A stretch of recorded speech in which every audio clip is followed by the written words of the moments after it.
si Kapitan Romel Alduisa sa Barangay Galakap.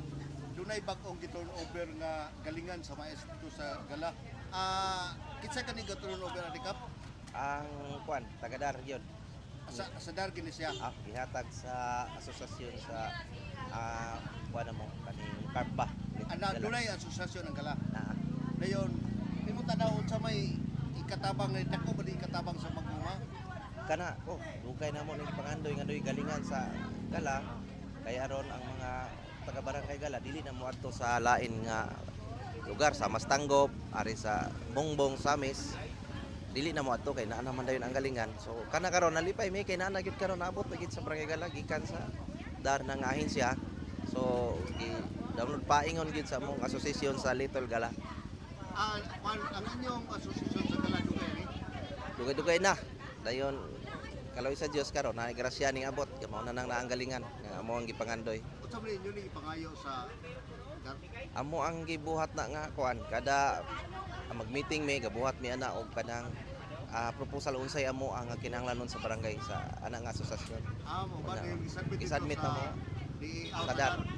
Dayon muna ilang yatag. Mo na karon nilang yatag ang galingan.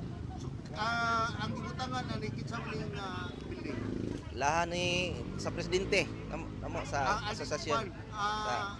So sila ay nagkuan Da na silang ngita. Gibutangan nilang building na para kabutangan. Ang asosasyon naghimo og building at diha giduol sa balay sa presidente tong daplikasada.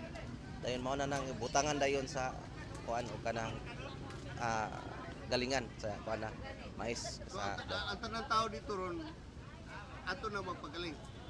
dito na. Guwapo kay bugas, nindot kayo. Hasta mga akong i-invite gani po ng mga silingan nga barangay nga like, kuan, pabor ba kay nindot kay bugas. Maayo gyud kay nga galingan.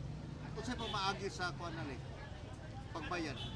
Tag kuan 5 ang kada kilo. Kinilo. Kinino. So mabayad kita kay para sa maintenance. Maintenance, korodo, then kanang operator. Sumao po ni giyunan sa asosasyon. Asosasyon.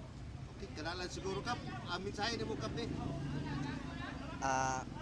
Ako ang kuan pagpaabot yun no pagpasalamat gikan sa dar nga kanang galingan gihatag dinhi sa kuan asosasyon sa Gala dayon tukma po kayo na sa programa no sa ato ang administrasyon sa Sinso.